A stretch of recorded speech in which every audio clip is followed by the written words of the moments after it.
Good morning. This is fresh off the wake up. I look crazy. We are in Tennessee. I know that things are so all over the place.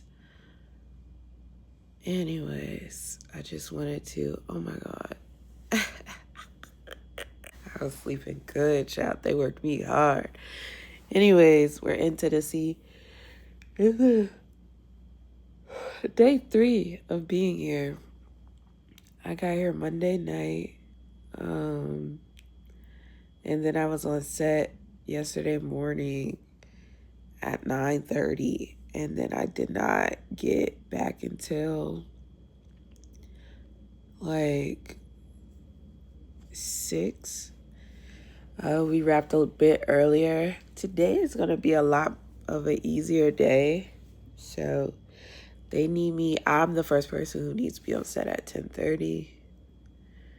Right now it is 7:14. And then I just have one scene. And then I don't know if they'll let me come back until they need me later on. But that would be nice if they do let me leave. But if not, that's okay too. I'm just so tired. But I'm so grateful. Thank you, universe. Thank you, ancestors. Thank you, higher ups. Thank you, everybody, for working in my favor. Thank you, Bre'Ana.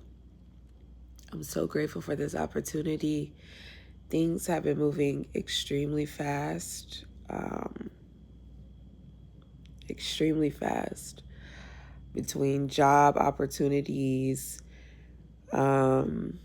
bookings, networking. I am grateful. It's moving so quickly that I almost don't have a chance to grasp it all. But one thing I always have a hard time doing is just being grateful for things in the moment, like, because I'm always just on go, that it sometimes makes it hard for me to enjoy things as they're happening. My chest is hurting me so bad. I don't know what happened yesterday. I don't know if it, oh my God, y'all. I gotta go take a shower. I don't know if it happened when, oh my back, when I got slammed. I don't know. Anyways, I know I'm all over the place. Anyways, let me show you guys my hotel room. It is a bit messy right now, but they gave me 2 king beds. And then, we got the closet, which is where I am. And then the bathroom.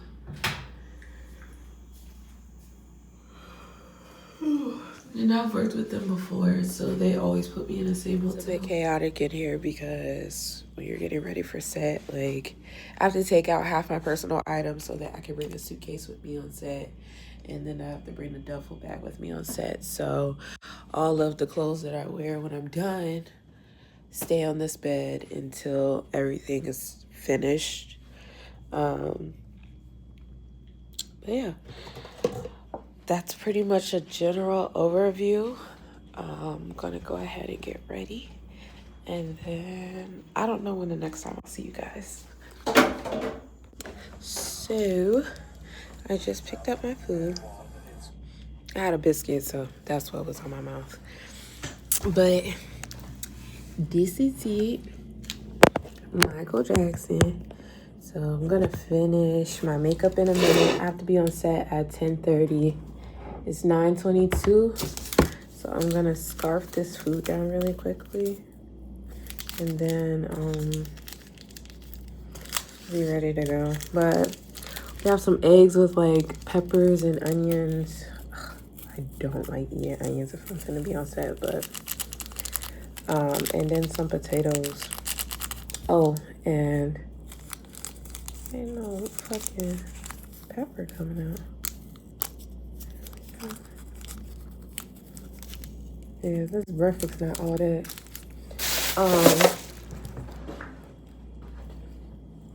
And 2 muffins. blueberry. I got some salsa and some sriracha over here. Very good. Actually,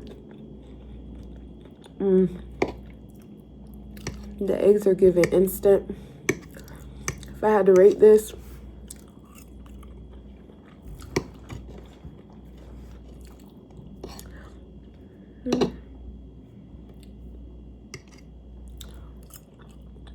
out of 5, I give it a 2. But sorry I gotta smack like this, but I'm trying to hurry up and eat. Yeah. I'll be back. Hey y'all. I know it's been a really long time since we talked.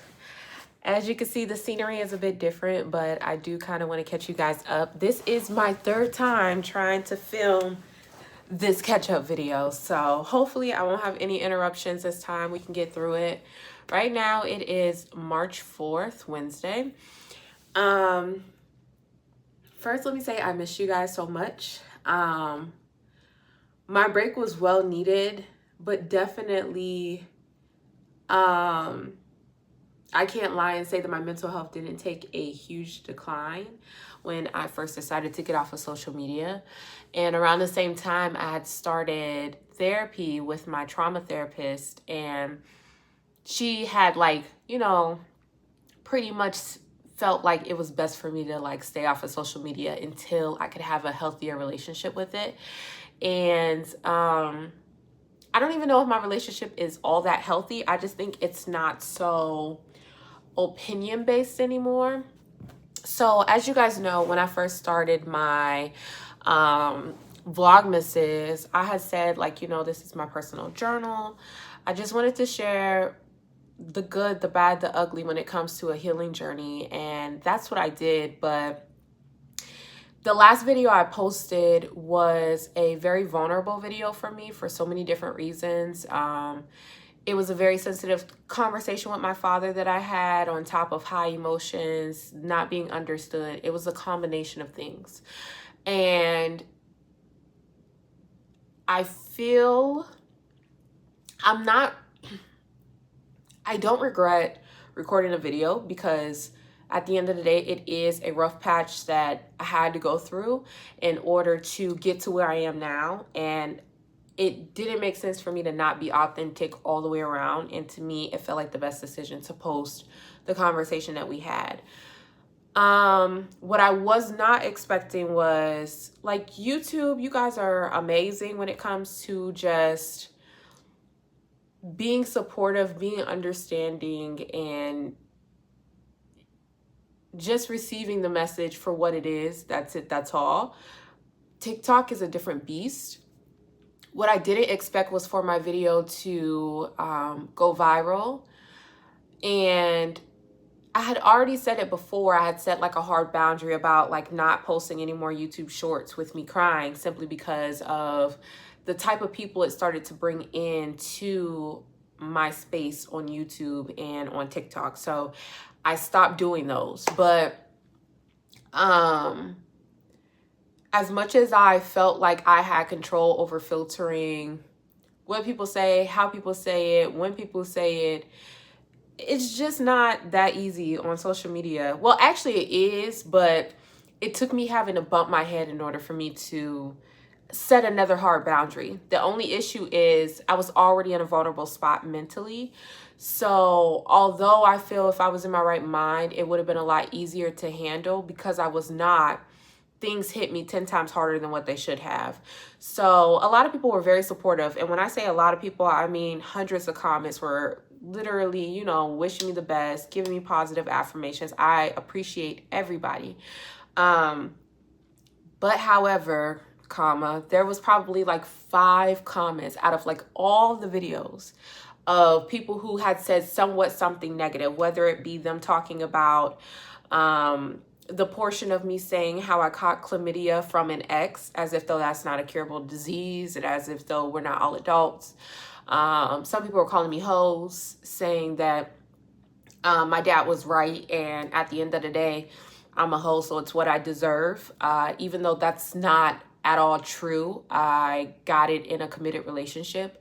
But all of these things, I started to feed myself, and I was completely ignoring all of the positive comments, all of the positive things, and only zeroing in on the extremely negative portions of the comments. And it spiraled me to go into a mental state of being suicidal.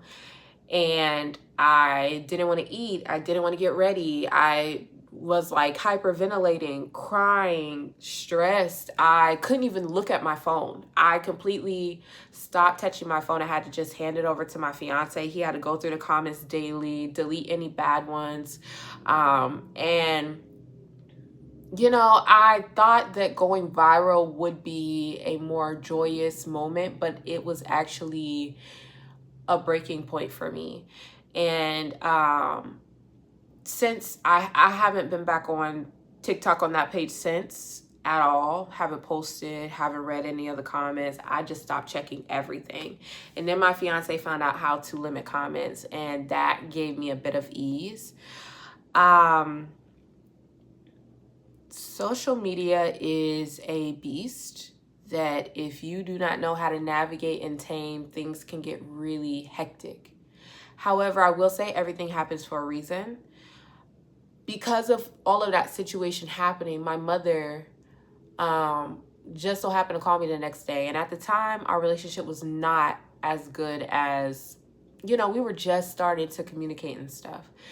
And I just broke down on the phone with her, and I told her like the bad comments, how I was struggling with just dealing with everything. I didn't want to be here anymore. Everybody was right. All these thoughts are just replaying in my mind, even though what they were saying was not correct. And another thing is, my therapist had told me, you have to combat those negative thoughts with questions. Why do you feel that's true? How is that true? And when you really break it down that way, and when you really start to question every portion of these negative thoughts, you start to realize it has nothing to do with you, and it's probably a projection of whoever said it at the time. But like I said, mentally, I was not equipped enough to be able to combat and handle what was happening. My mom felt like it was very important for them to get on the road immediately so that they can come and be with me in person, because my mental health was declining so bad. I love and appreciate my mother for that. I think that made up for all the lost time of talking, all the miscommunications, everything, because when I was at my lowest and when I really needed somebody, she was there, my fiance was there, and my father was there. I'm going to get around to all of it. So I didn't record their trip down, but they came down that weekend. So the situation probably happened on like a Wednesday, and by like Friday, Saturday, they were in Atlanta from Ohio. My mom came to stay with me. She said that she was going to stay with me for a week. My dad was going to go straight to Alabama. However, he did have to help my mom with her suitcases and stuff. So when they got there, they greeted me, they hugged me. My mom was so happy to see me. I was so happy to see my mom.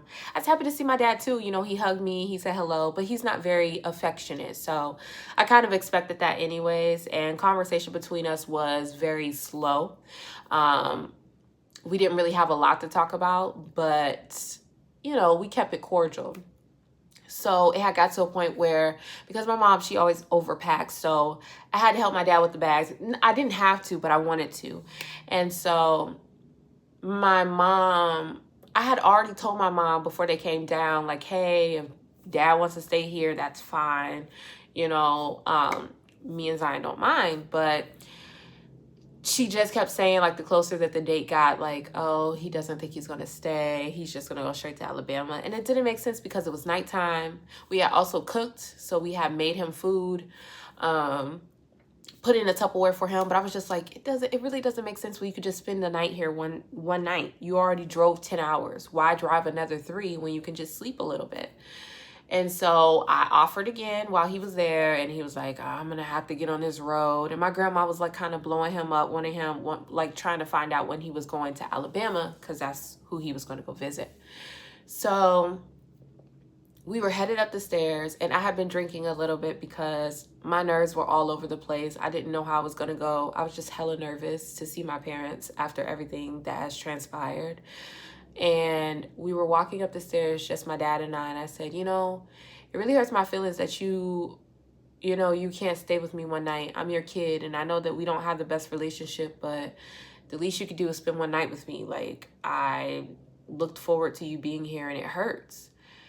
And he didn't say anything. And we came inside, and, you know, I just accepted the fact that, hey, maybe he just can't show up for me right now. And kind of in my mind, I felt like, hey, it is what it is. Like, it's what I expected. But he ended up deciding to stay. He told my grandma, like, he was going to stay for one day. And I really appreciate him for that, because I know it took a lot, because my mom said he was battling coming down if he even wanted to, like, I guess, step foot inside of my apartment.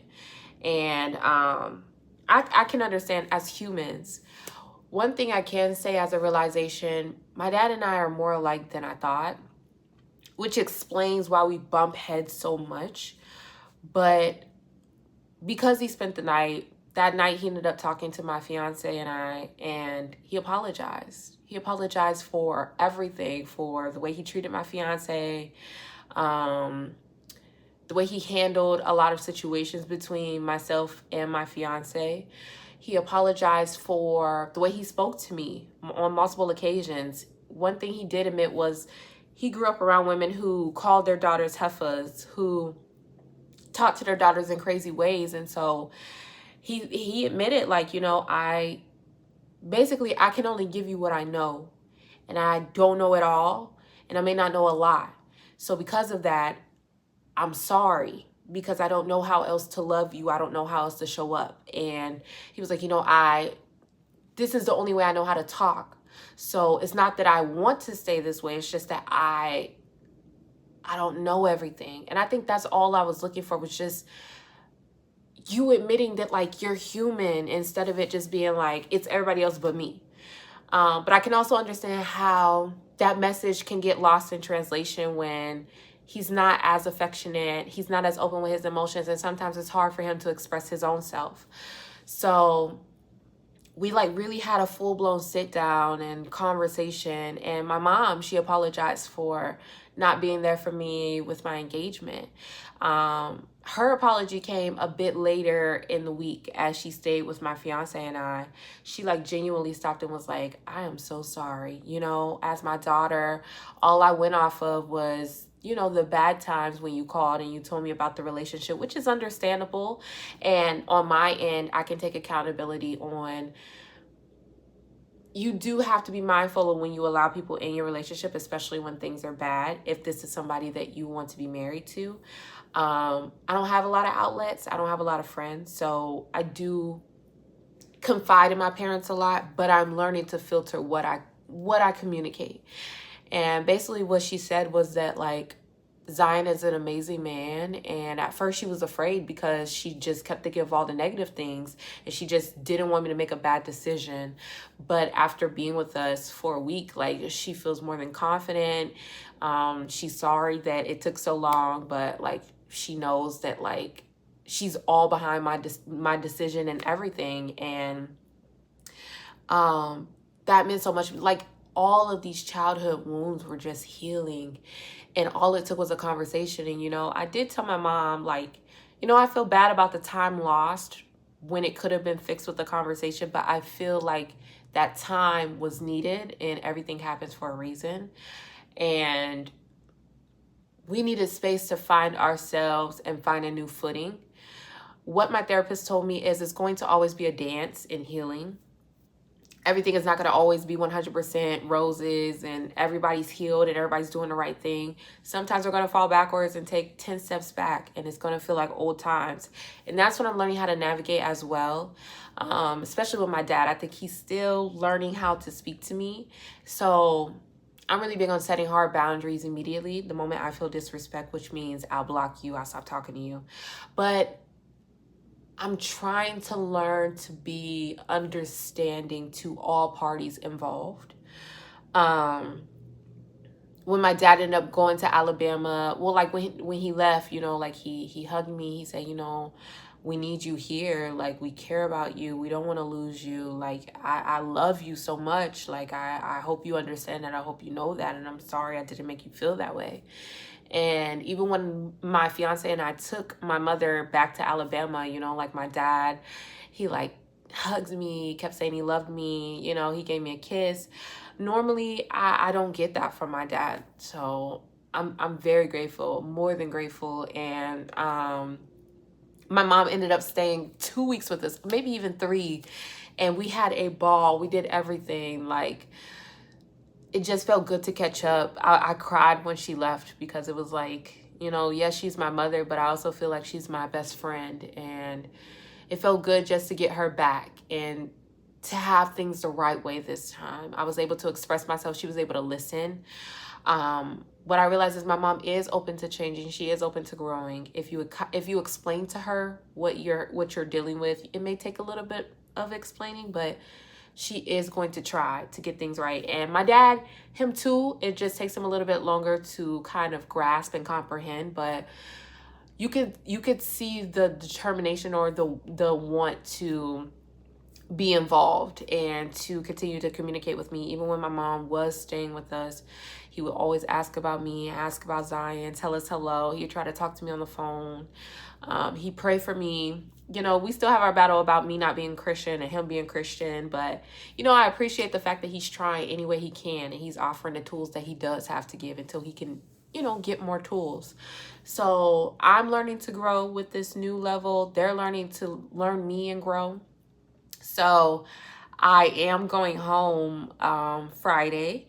I plan to vlog some of it. I'm starting to get my relationship back with my brother and his baby mother. I'm excited for their baby. I feel like that entire thing can now be, you know, at ease. Like, I could be happy for them because my parents are able to separate the two and to be there for the both of us instead of it feeling like a competition.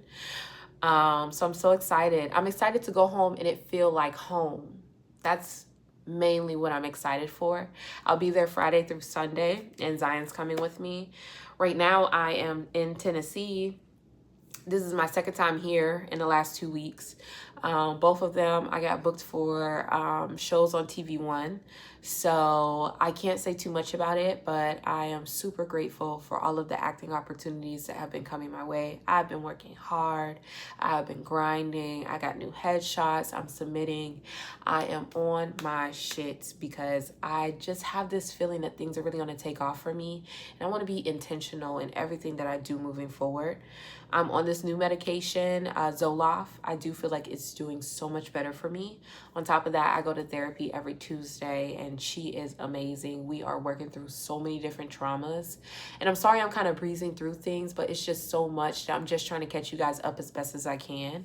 I'll show you guys little clips of like things I've done in between if I can.